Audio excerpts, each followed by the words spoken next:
pero muy buenas tardes. Bienvenidos a lo que será este encuentro dentro de la asignatura de Derecho Privado. Buenas tardes, bienvenido Giovanni, Juan. Por aquí vemos a Silvana, Profe, buenas a tardes. Javier. Buenas tardes. El día de hoy vamos a desarrollar esta... Aquí me escribieron algo. Ok, vamos a desarrollar esta actividad teniendo en cuenta las diferentes temáticas que fueron asignadas y que ustedes pues prácticamente escogieron para el desarrollo del encuentro. No sé si alguno de ustedes quiera comenzar con su disertación. eh, o, Profe, yo quisiera. ok, ya tenemos aquí un voluntario.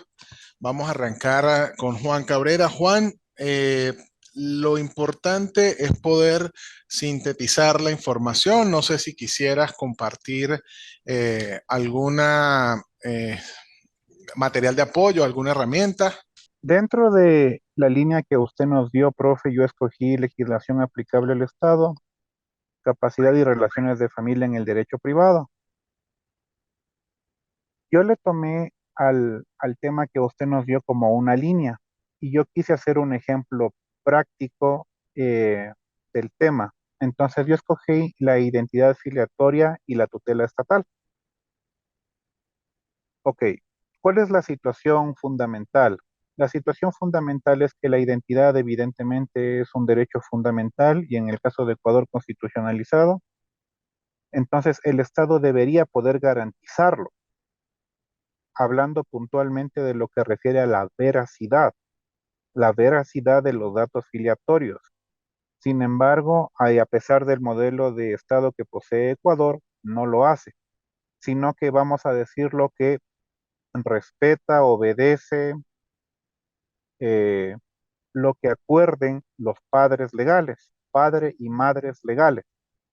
Entonces, el derecho de familia en este caso condiciona la garantía del derecho a la identidad filiatoria puntualmente. Ok. La identidad filiatoria se constituye en los primeros años de la edad primaria. En la normativa especial de Ecuador se supone que debería hacerse inmediatamente. Entonces, padre y madre acuden al registro civil, reconocen voluntariamente al hijo y de esta manera quedan fijados los apellidos o la identidad filiatoria, que es lo mismo. Sin embargo, Ecuador no garantiza la veracidad de estos datos. Como dije hace un momento, simplemente respeta u obedece lo que acuerden los padres. Esto es posible gracias a que no existe ningún control por parte de Ecuador, entonces no se sabe realmente si es que la identidad filiatoria coincide o no con la realidad biológica. Ese sería el problema fundamental.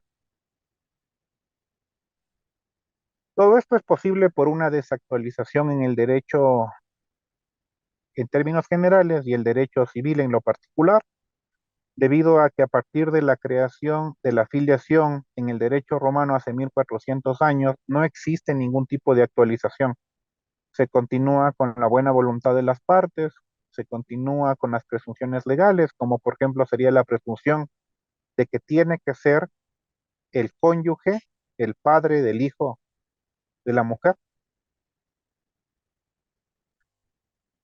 Una vez que se ha constituido la identidad filiatoria, los datos estáticos que vendrían a ser los apellidos no deberían poder moverse, alterarse, cambiarse, modificarse, ya que se supone que estos datos son los que corresponden a la identidad, en tanto que la parte dinámica de la identidad filiatoria siempre está en constante evolución. Sin embargo, en el caso de los niños y niñas, no debiera cambiar. La identidad filiatoria se ejerce ante el Estado, que debería ejercer tutela preventiva, que sería en este caso la veracidad de los datos de la afiliación, no lo hace, y ante la tutela sancionatoria, que en el caso de vulneración del derecho a la identidad debería poder garantizar y reparar integralmente el bien jurídico protegido. Se ejerce frente a la sociedad mediante la identidad cultural y colectiva y desde luego la parte más importante, especialmente en niños, niñas y también adolescentes, es la familia. ya que la identidad filiatoria fija todos los derechos de niñez y adolescencia, lo cual hace posible el desarrollo integral. ¿Cuál es el papel de Ecuador Estado Constitucional de Derechos? En cuanto a la tutela preventiva, algo hace en cuanto a la universalización. Esto es que puede permitir la inscripción del nacimiento de los niños, da las facilidades, en especial en lugares rurales como es el campo. Sin embargo, estamos dentro de los 5 peores países a nivel latinoamericano. Muchos otros países que no tienen nuestro modelo de Estado constitucional de derechos, en teoría, lo hacen mucho mejor. Sin embargo, esa es la realidad. En cuanto a la veracidad de la identidad, nada. En cuanto a la tutela sancionatoria, nada, porque no garantiza la reparación integral del bien cuando éste ha sido vulnerado, y tampoco de ningún otro derecho que se desprenda de la identidad filiatoria, como es la patria potestad, la tenencia, la visita, los alimentos, etcétera. ¿Qué es lo que dice la normativa? La normativa, aunque no se crea, aunque no se piense que es posible, apoya el que no se haga nada. El marco constitucional del Ecuador dice en el artículo 67 que se reconocen los diversos tipos de familia. Por ende, ¿qué es lo que pasa si se le vulnera la identidad a un niño? Un padre que no es padre, sabiendo que no es padre, le reconoce. Un hombre, un tercero. Esto lo convierte en padre legal. Sin embargo, el Ecuador reconoce los varios tipos de familia. El Código de la Niñez y Adolescencia solicita el requisito de probar el dato biológico de la madre, mas no del padre. De la madre se prueba mediante el certificado estadístico de nacido vivo, que no es otra cosa que el parto de la madre. En cuanto al padre, cualquier hombre puede acercarse al registro civil, decir que un niño es suyo y listo. Es literalmente lo que pasa en Ecuador.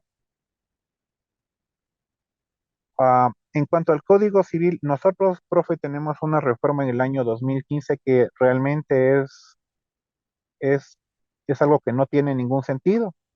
La reforma dice que el reconocimiento es irrevocable. En tal caso, si se demuestra la vulneración de la identidad filiatoria de un niño, se queda así, a pesar de las sentencias de la Corte Interamericana de Derechos Humanos que dice que la identidad debe recobrarse. Bueno, cualquier derecho fundamental debe recobrarse. En Ecuador, si es que se vulnera la identidad de un niño, derecho fundamental y constitucionalizado, se queda así. Para esto, la peor reforma del año 2015 dice en el artículo 250 que el examen de ADN no hace prueba de ningún tipo. Entonces, claro, ¿qué es lo que sí prueba que no es padre? No hay prueba de que es padre y no hay prueba de que no es padre, entonces no se puede recuperar el derecho vulnerado de la identidad, en concordancia con el artículo 249 del cual acabo de hablar. Entonces, esto hace que básicamente la identidad no se respete, que se atenga a lo que digan las familias. A esto se le conoce como derecho a la intimidad familiar. Se piensa que lo que dicen las familias, el padre o la madre más puntualmente, debe ser lo correcto, y el Estado no hace absolutamente nada eh, en contra de este derecho de particulares. La identidad entonces está seriamente condicionada, no hay tutela preventiva, no hay tutela sancionatoria. Por su parte, la normativa ecuatoriana básicamente impide que se recupere este derecho en caso de transgresión. Y por otra parte, en otro sentido, Ecuador respeta la intimidad familiar, derecho de la intimidad familiar, aunque vulnere un derecho fundamental y constitucionalizado. Esto parte de la realidad social y que considera, esto es interesante, se considera que la intervención del Estado en este tipo de derecho privado llamado intimidad familiar es desmedida e irracional. Es decir, esta teoría considera que el Estado no debe intervenir. Hice una especie de proyección, profe, de datos en el Atlas T, la interpretación de datos cualitativos. Entonces, a mí me aparece, no es mi opinión, es del sistema Atlas, que el derecho a la identidad debe condicionarse por la realidad biológica. Entonces está cotejado. Frente a todo esto, lo peor del caso es que existe una realidad llamada reconocimiento voluntario complaciente, en la que cualquier hombre puede reconocer a un niño. Claro, no es actualizado el derecho conforme a las biotecnologías, se cree en la palabra de las personas, la madre dice que tal hombre es el padre y aunque no tenga nada que ver con el niño, sea un tercero, se tiene entendido que sí es el padre, no se coteja la veracidad del derecho a la identidad, se respeta o se hace lo que dicen las familias, y de esta forma un hombre consciente de que no es el padre va y reconoce a un niño y a partir de ese momento el padre es legal y ese derecho no puede recuperarse. ¿Qué ha dicho la Corte Nacional de Justicia? Básicamente lo mismo que dice el Código Civil, porque el Código Civil, la reforma del año 2015 del artículo 249 y 250, utilizó como fuente de derecho a esta resolución que tenemos al frente. Entonces, dice lo mismo, ¿no? El reconocimiento que establece la identidad filiatoria en cualquier caso es irrevocable, no se puede impugnar y aparte de eso el examen de ADN no prueba absolutamente nada en caso de que se demuestre que no existe vínculo biológico, con lo cual estamos claros que el Estado va a hacer lo que diga finalmente la familia en su derecho particular. Conclusiones. Estado constitucional, Ecuador Estado constitucional de derechos no garantiza absolutamente nada, no ejerce tutela preventiva ni sancionatoria frente al derecho a la identidad, así tampoco puede garantizar la recuperación del bien, de hecho está prohibido prácticamente, por lo cual lo que existiría en caso de vulneración es una privación continuada del derecho utilizando los términos de la Corte Interamericana de Derechos Humanos.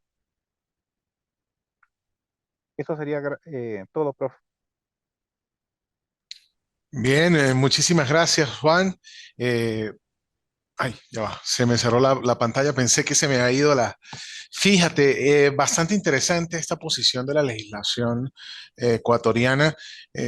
Obviamente, en un principio tratan, según lo que logro percibir y que nos presentaste, basarse en esa presunción de buena fe y en el sentido de que, pues, si la persona dice y quiere reconocer, pues, hasta que no existe una prueba en contrario, pues se toma esa declaración como cierta.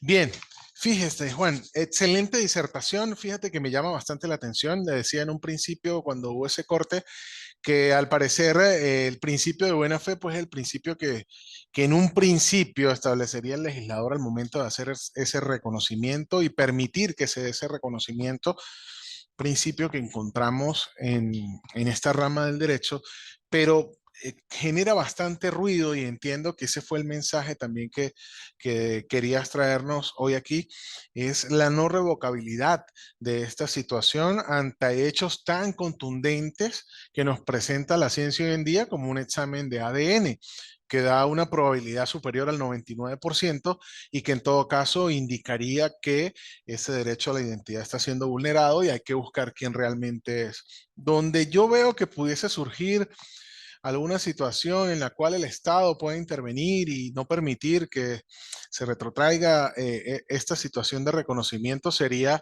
en caso de que prive el interés superior del niño, el niño, niña, adolescente, y en el caso de que no se tenga la certeza de quién va a ser el que va a ocupar el lugar de ese padre, ¿no?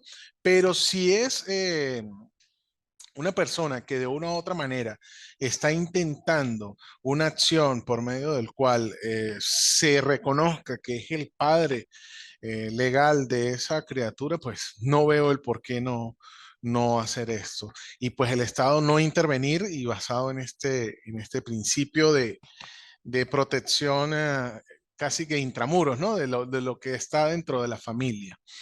Muy bien, Juan, necesito por favor que el material lo compartas por los grupos. Me encantó que hayas utilizado el Atlas TIC como una herramienta. Percibo de que es un tema en el cual te desenvuelves regularmente o que ya has realizado investigaciones tal vez en otros estudios de posgrado, en algún trabajo y pues tienes eso, pero por favor puedes compartir el material por el grupo de tal forma de verlo más cercano, porque hubo un momento que yo no sé si me veían acercándome a la pantalla, no tenía la claridad. Muchísimas gracias, Juan. No sé si quieres aportar algo más para pasar a otro compañero.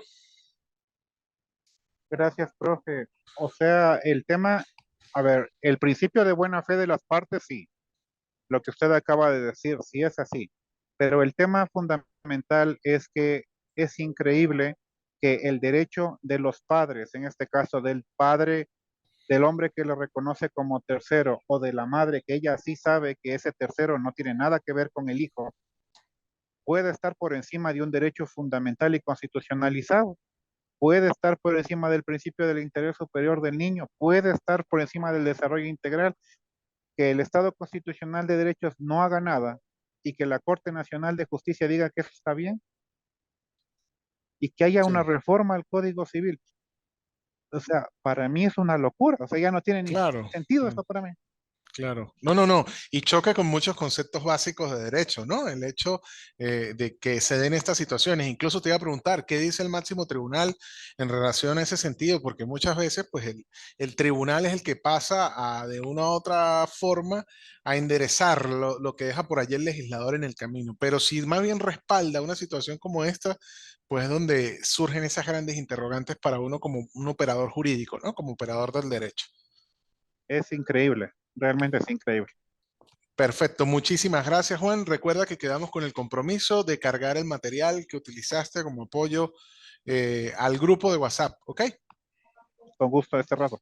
Bien, alguien que quiera Gracias. intervenir con relación al tema de Juan, es el momento de hacerlo, que quiera dar su opinión o que quiera resaltar algún elemento dentro de lo que se tocó en la presentación anterior. Listo, muy buenas tardes, estimado docente, buenas tardes, estimados compañeros.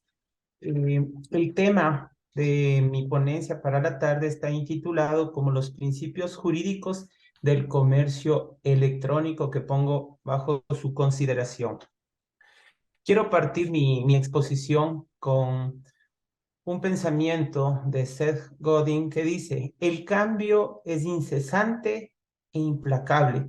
Por lo tanto, la mejor estrategia es aceptarlo y evolucionar. Este tema tan importantísimo como es el comercio electrónico, que a nivel internacional lo hemos tratado tanto en legislación interna como legislación internacional, debemos partir desde una premisa menor en la que nos da justamente un cambio. Con este cambio tecnológico, vemos nosotros que se ha estado modificando todo este entorno del comercio electrónico. Nuevos acontecimientos, nuevos escenarios atentan, ¿sí?, los marcos jurídicos normativos a nivel mundial. Algunos desafíos se van identificando a los inicios del comercio electrónico. Nosotros vemos también que han surgido nuevos desafíos, acontecimientos con un nuevo enfoque integral para la formulación de las políticas de comercio electrónico, incluyendo la colaboración y cooperación entre los diferentes ámbitos normativos a nivel internacional. Así vemos entonces hoy en día que el comercio electrónico sigue creciendo, sigue evolucionando con la aparición de las nuevas tecnologías como la inteligencia artificial, la realidad virtual y aumentada, la integración de las compras en línea, online. El comercio electrónico se ha convertido en una gran parte integral de esta economía mundial global que espera a futuro siga creciendo. También es importante que tomemos en cuenta este concepto de comercio electrónico y nosotros he citado aquí justamente lo que dice conocido también como commerce, se refiere a la compra y venta de bienes y servicios a través de Internet. En otras palabras, el comercio electrónico no es más que una forma de realizar transacciones comerciales en línea. La Organización Mundial del Comercio lo define como la producción, la distribución, comercialización de venta o entrega de bienes y servicios por medios tecnológicos y electrónicos. Es importante también tomar en cuenta lo que la Comisión de las Naciones Unidas para el Desarrollo Mercantil Internacional señala, debemos entender que esta comisión tiene un papel fundamental y clave en la elaboración de ese marco en cumplimiento del mandato en que proyectado a fomentar la armonización y modernización progresiva del derecho mercantil internacional.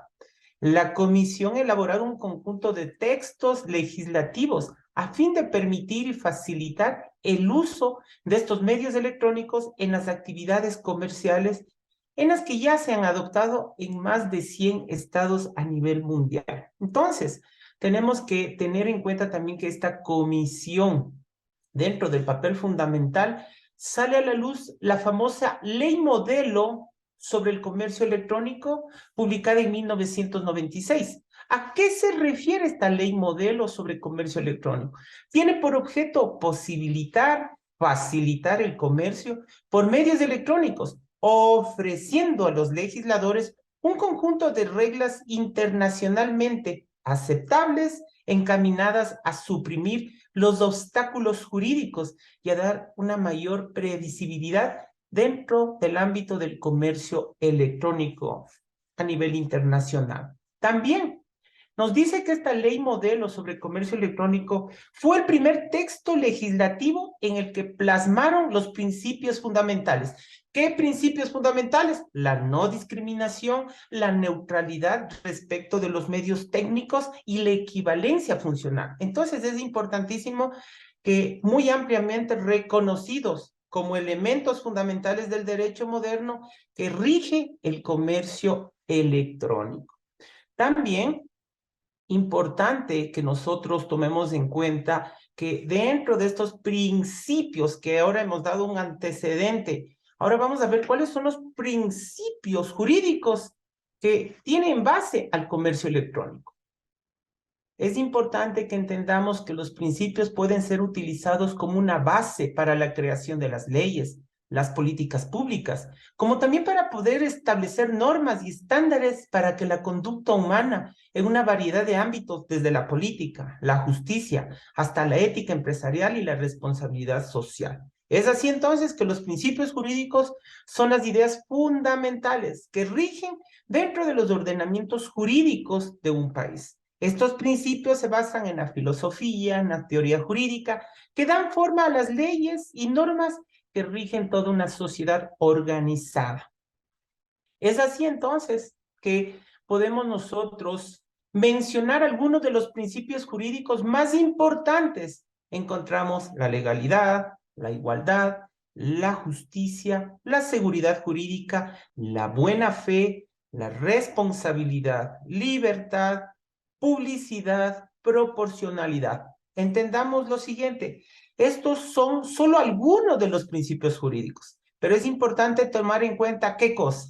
Que estos principios pueden variar de acuerdo al sistema jurídico de cada país y a la época histórica en las que se han ido desarrollando. Entonces tenemos que tomar muy en cuenta estos aspectos. Al ser una actividad que involucra transacciones comerciales, se encuentra sujeto a principios y normas jurídicas que regulen su desarrollo y protejan tanto a los consumidores y a los comerciantes. A continuación voy a presentar algunos de los principios jurídicos que rigen al comercio electrónico. Es así que tenemos primero la libertad del comercio. Nosotros, este principio de libertad se refiere a la posibilidad de realizar nosotros transacciones comerciales sin ningún tipo de una restricción arbitraria. En el comercio electrónico, el principio se traduce a la libertad de poder crear y desarrollar plataformas de comercio electrónico sin limitaciones injustificadas. ¡Qué importantísimo! Saltamos así al segundo aspecto o principio que tenemos, seguridad jurídica. El comercio electrónico debe cumplir con los principios de seguridad jurídica, lo que implica que todas las transacciones comerciales realizadas a través de estos medios electrónicos deben ser válidas y deben tener los mismos efectos jurídicos que las transacciones realizadas de una manera tradicional. Saltamos al siguiente principio, principio de legalidad. Este principio establece transacciones electrónicas que deben necesariamente cumplir las leyes y normativas aplicables en el lugar donde se las realiza, incluyendo las leyes de protección al consumidor, propiedad privada, propiedad intelectual, privacidad, entre los más importantes. Saltamos al principio de confidencialidad. Este principio también establece que los datos personales o de un negocio intercambiado entre las partes deben ser tratados con confidencialidad y protegidos adecuadamente. Tenemos también el siguiente principio que nos habla de la transparencia. Este principio exige que se brinde toda la información, sea clara y completa, sobre las condiciones de la transacción, sobre los productos o servicios ofrecidos, los precios, los plazos de entrega, las garantías, entre otros aspectos más relevantes. Tenemos también el principio de integridad. Exige que todos los datos consignados electrónicamente se intercambien entre las partes de una manera íntegra, no sufran alteraciones, modificaciones durante su tránsito o almacenamiento. Tenemos el principio de la no discriminación. Exige que las transacciones electrónicas no discriminen a ninguna persona o grupo, sea por motivo de raza, género, religión, orientación sexual, entre otros aspectos más importantes. Saltamos igual al principio de la responsabilidad. Este principio establece que las partes involucradas en una transacción electrónica son responsables de cumplir con las condiciones acordadas y de responder por cualquier daño o perjuicio causado a la otra parte en el caso de su incumplimiento. Vamos al principio de la autonomía de la voluntad. Establece que estas partes involucradas en esta transacción electrónica tienen la libertad de pactar las condiciones que estimen convenientes, siempre y cuando no se infrinjan las leyes aplicables. ¿Sí?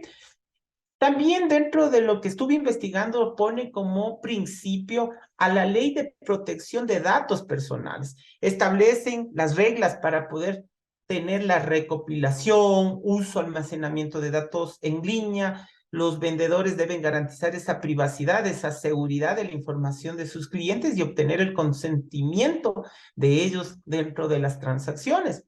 También nos habla como principio dentro de lo investigado, la ley de firmas electrónicas reconoce la validez legal de todas las firmas digitales que se establecen como requisitos mínimos para su uso en las transacciones del comercio electrónico. Estas firmas digitales deben utilizar sus verificaciones correspondientes de identidad de los usuarios y así garantizar la integridad de todas estas transacciones que se les realiza en línea. También nos habla de un principio de propiedad intelectual, que se debe proteger, ¿sí? Todos los titulares de los derechos en línea, sus derechos de autor, marcas registradas, patentes, los vendedores deben respetar los derechos de propiedad intelectual de otros y obtener los permisos necesarios para las transacciones comerciales.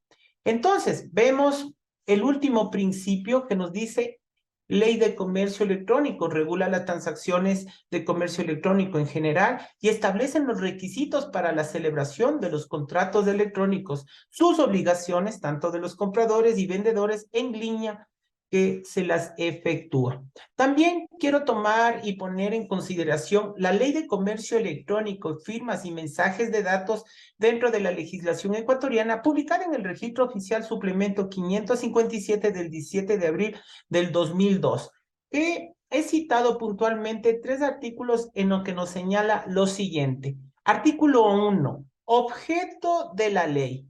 Esta ley regula los mensajes de datos, la firma electrónica, los servicios de certificación, la contratación electrónica, la telemática, la prestación de servicios a través de redes de información, incluyendo el comercio electrónico y la protección a los usuarios o estos sistemas.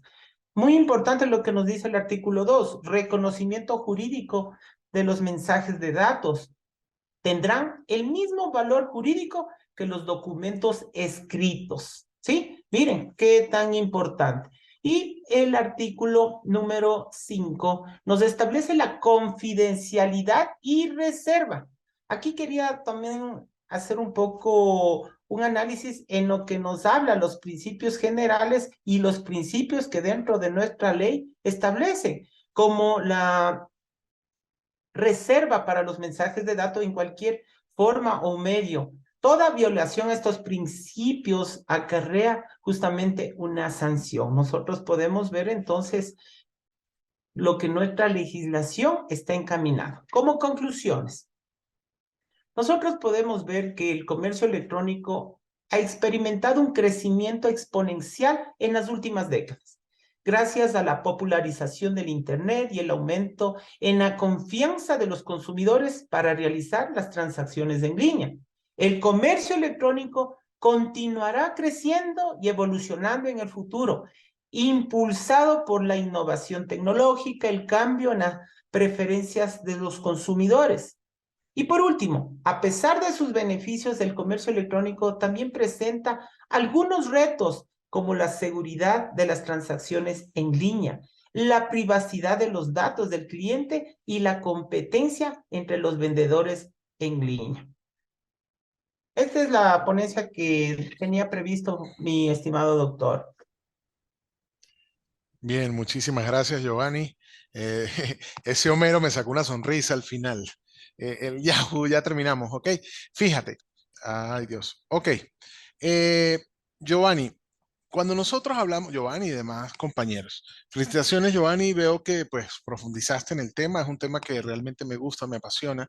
Pero cuando nosotros hablamos de comercio electrónico, dice un autor venezolano, en el caso del doctor Landáez, él dice, está integrado por dos palabras, comercio electrónico, donde la palabra más importante es la palabra comercio. Entonces tendemos nosotros a hacer un ejercicio mental cuando escuchamos comercio electrónico y nos abstraemos de la realidad del tratamiento jurídico de esa rama del comercio o de esa vía del comercio y pretender que es una situación diferenciada de lo que es el comercio en sí, ese comercio tradicional que ya conocemos y ya tenemos.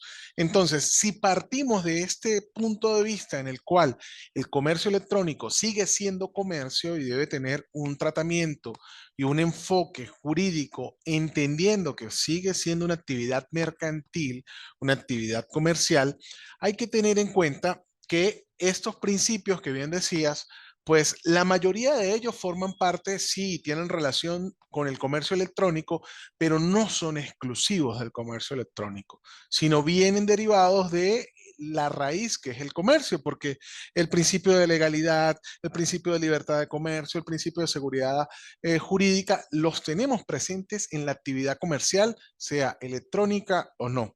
Los que son realmente importantes, y bien lo tratabas en un principio, mi estimado Giovanni, son los principios de equivalencia funcional, el principio de neutralidad tecnológica y el principio de no discriminación, pero principalmente que están casados con el elemento comercio electrónico son la equivalencia funcional, que en el caso de la norma que presentabas se encuentra reflejado en el artículo número 2, que es aquella que dice que vale lo mismo en un proceso, bien sea judicial, administrativo, el documento que pruebe una situación, bien sea en un soporte papel, un soporte físico, en un soporte digital.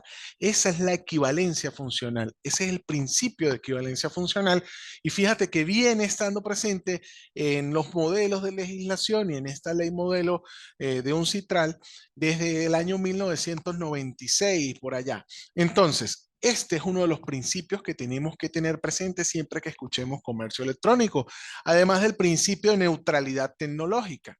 Y es que ese principio de neutralidad tecnológica nos permite desde el punto de vista legislativo y desde el punto de vista jurídico entender que debemos regular desde la sustancia y desde los principios y no debemos regular con nombre y apellido en cuanto a la tecnología. Hoy por hoy, nosotros podemos afirmar que, por ejemplo, plataformas o canales de comunicación como el WhatsApp, como el Instagram, como el Facebook, son redes sociales que están en la vanguardia, ¿sí? Que la mayoría de nosotros, pues incluso tenemos cuentas allí. Pero hace 10 años, Facebook, Instagram y Twitter no eran lo mismo que eran ahora. De hecho, si verificamos cuáles eran las redes sociales que estaban en el top en ese momento, pues conseguiremos otras cuentas totalmente diferentes, otras plataformas diferentes a las que tenemos.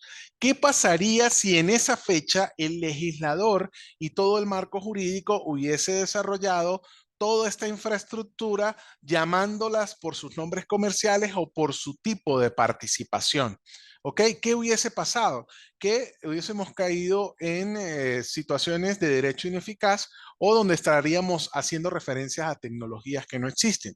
Entonces, este principio de neutralidad tecnológica se extiende a situaciones en las cuales podemos entender que se va a manejar teniendo en cuenta la tecnología existente y la tecnología que viene más allá, ¿ok?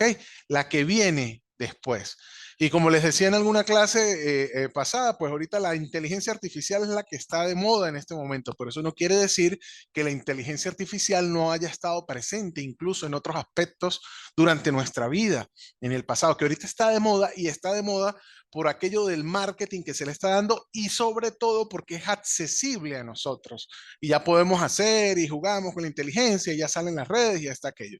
Pero la inteligencia artificial era una situación que ya estaba. Entonces, desde el punto de vista tecnológico es importante este principio de neutralidad tecnológica porque debemos pensar en la sustancia, en el principio, para que cuando la tecnología cambie, como bien lo decías dentro de tu disertación, que cambia y va evolucionando día a día estos medios tecnológicos apoyados en las nuevas tecnologías de la información y las comunicaciones, pues no nos quedemos desfasados. Muy bien, Giovanni, muchísimas gracias por tu intervención. No sé si quieres aportar algo. Solamente, profe, quisiera enunciar lo que Arthur Cofield señala. Textualmente dice, bajo dichos principios, las normas jurídicas deben ajustarse a lo que debe ser el estilo de la vida actual, regido por la famosa tercera revolución tecnológica. Por ello, la importancia del estudio y análisis de los diversos aspectos del comercio electrónico, que son tutelados por las diferentes o las diversas ramas jurídicas, en sintonía en la relación interactiva, dinámica, compleja entre el derecho y los desarrollos tecnológicos. Nada más, profe. Muy bien, muchísimas gracias, Giovanni. Recuerden, cuando hablamos de comercio electrónico, hablamos de dos palabras donde la más importante es la palabra comercio. ¿Ok? Muy bien. Por allí vi que Freddy estaba comenzando a compartir pantalla.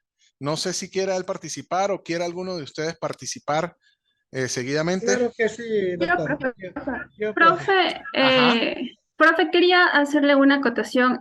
Yo tengo un tema similar que se podría aportar a lo que expuso el compañero Giovanni, que son la regulación de las actividades comerciales en el entorno electrónico a nivel internacional. Entonces, no sé si es que seguimos esa línea o Pues yo como creo usted que diga. deberíamos seguir esa línea y yo sé que Freddy pues va a entender que podemos darle el paso a Solange y pues primero las damas también, ¿no? Vamos a No hay tener problema, doctor. ese honor, vamos con Solange y después vamos con Freddy, ¿ok? Gracias, doctor. Entonces, gracias a ustedes por comprender y bueno, apoyarnos en eso para la participación. Solange, adelante, te escuchamos. Gracias, profe. Entonces, en ese momento comparto unas láminas que me permití hacerlas, en la cual se encuentra detallado el tema que yo tengo que exponer, que es la regulación de las actividades comerciales en el entorno electrónico a nivel internacional. ¿De dónde viene como usted mencionó, el comercio electrónico de historia? Los modelos de regulación vienen de lo que es Estados Unidos y dentro de la Unión Europea y China. Han sido desarrollados por actores que están mucho más avanzados que las regiones en la economía digital, sin perjuicio de ello. Probablemente en el mercado único digital actualmente en construcción de la Unión Europea construye las relaciones más pertinentes para avanzar en una línea similar en Latinoamérica y el Caribe, entre otros motivos. La regulación de las actividades económicas en el entorno electrónico a nivel internacional es un tema complejo y en constante evolución. A medida que el comercio electrónico se ha expandido a nivel mundial, ha surgido la necesidad de desarrollar normas y estándares para garantizar que nuestras acciones comerciales en líneas sean seguras, justas y protejan los derechos de los consumidores. A nivel internacional, la Organización Mundial de Comercio juega un papel muy importante en la regulación del comercio electrónico. En 1998, la Organización Mundial de Comercio estableció un grupo de trabajo sobre comercio electrónico que se encargó de examinar los asuntos relacionados con el comercio electrónico y presentan recomendaciones para la regulación de estas actividades. Además, la Organización Mundial del Comercio, otras organizaciones internacionales también han desarrollado normas estándares para regular el comercio electrónico. Por ejemplo, la Comisión de las Naciones Unidas en el Derecho Mercantil Internacional ha desarrollado la Convención sobre la Firma Electrónica y la Convención sobre el Comercio Electrónico Internacional. Sobre las firmas electrónicas y la Convención sobre el Comercio Electrónico Internacional esta convención establece normas para la validez y la autenticidad de los contratos en línea y para la protección de los consumidores. A nivel nacional, cada país tiene su propia ley. La regulación para el comercio electrónico en los Estados Unidos, como por ejemplo la Ley de Firma Electrónica y el Acta de Comercio Electrónico, establecen normas para el uso de la tecnología en el comercio electrónico y la protección de la privacidad del consumidor. La Unión Europea, la Dirección sobre el Comercio Electrónico, establecen las normas para el comercio electrónico en línea y definen las obligaciones y responsabilidades de los proveedores del servicio en línea. Es así que dentro del Ecuador se encuentra la Ley del Comercio Electrónico, Firma Electrónica y Mensajes de Datos.